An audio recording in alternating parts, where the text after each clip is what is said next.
Two of the 2x4 tents. And you can see I'm standing out here because I had nothing else to add. I'm gonna change my section where I transplanted, and I was thinking, all right, I'm not gonna do the outro right now. I'm gonna show them in a couple of days. show you right quick.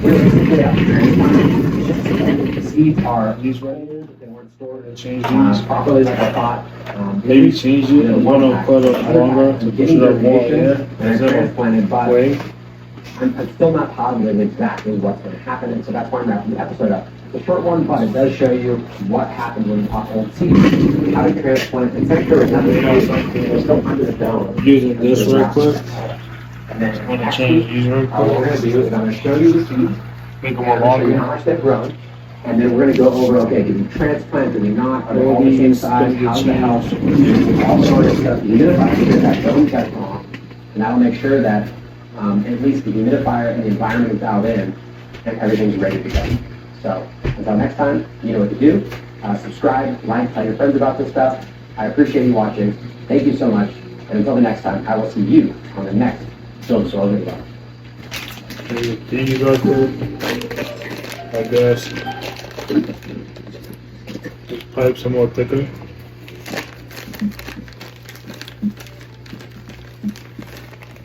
Pipe some more thicker. Fall. Well, you're not going to salt oil water on your fertilizer. Still think right there.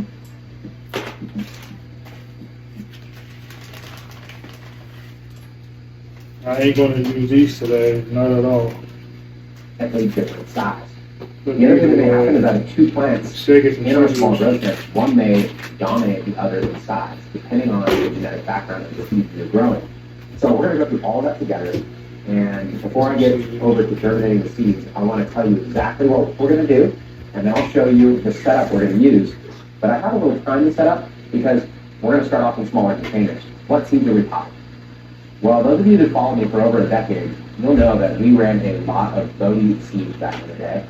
And part of the reason why is he's just an authentic, really nice human that has some of the best genetics around. Everybody is growing in the living soil. Take these scissors And, right quick.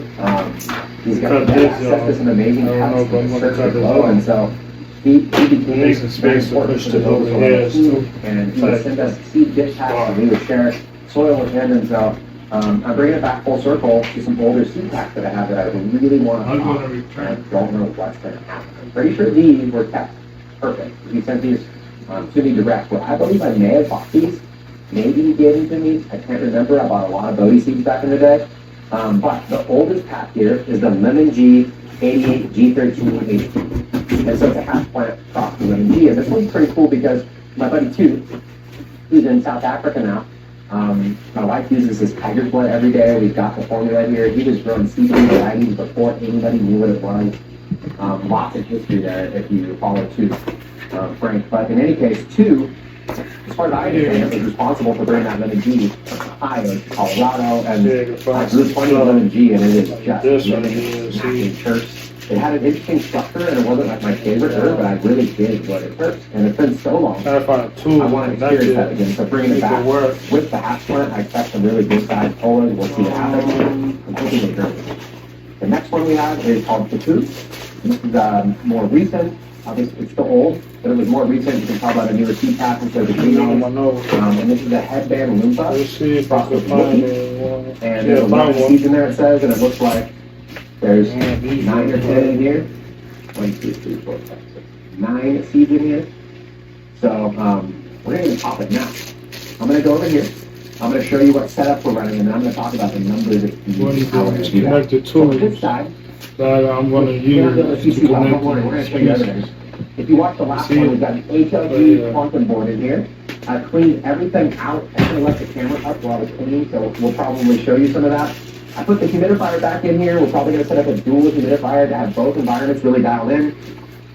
We'll talk about the environment. We're going to teach you every step of the way. But the classic build a soil method, the starter kit version, is to start with a 15-gallon grassroots fabric pot. Now, I've used these several times. We're going to be reusing them again. And we're going to fill it up with soil. That's the starter version. We're going to teach you the This one, see how to fit it here. inside the tent. sectioning the plants, Going we'll do it all. This is The what only thing we're gonna add to the starter kit, which makes it slightly more advanced, we're gonna have the Blue Mat drip rigs.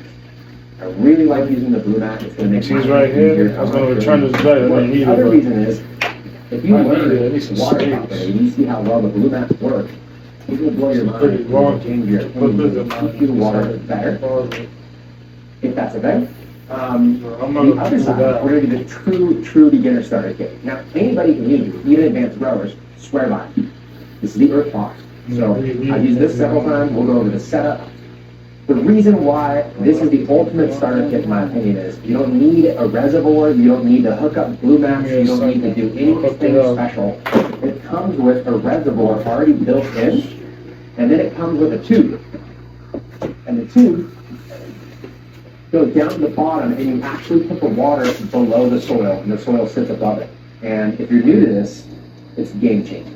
The reason why Alan taught me this back in the day when I first started using Earth Boxes, but it mimics kind of like an underground water, and or plants growing near water, and their roots will go in the water and drink clean water underneath the mountains, and balance that with a really nutrient-rich soil. And what's so unique is that when you're learning living soil, and you've made a recipe with lots of nutrients in it, and you're learning the water, getting the water inside, that's everything. If there's too much water, there's not enough air to filter it. And if every drop of water that's in there, when you start getting to the underwater side, is loaded with nutrients from your recipe soil, it's possible it'll be difficult for your plant to grow as efficiently as once it gets really optimized. And so the Earth Box allows you to have a buffer where the soil is living soil, and so it already has a lot of buffering capacity and will be easy to work with. But then it can take from the mulch layer, it can eat from the soil, but still pair that with clean 0 part per million water, meaning like no nutrient water, and it can drink clean water without being forced nutrient from the soil, and it's binding to it, and you're really being a steward. And so the reason why I think it's the best beginner is it just shows you how to water. It shows you what a plant can do when it's watered properly. So look, it's The other thing, scientifically speaking, when you're bottom watering, you're not letting all of the air at the top of the soil. And so you can be slightly more wet, which supercharges these size of containers. And the reason why I'm doing both is a lot of people will start with an Earth Box, and then you'll get kind of stoked on the idea of keeping your soil forever and using it again and again. And then Earth Box, it's about 10 gallons of soil, maybe situation going on 9 gallons of soil, and there's a couple gallons of water underneath. And as you mound it, it does work better, but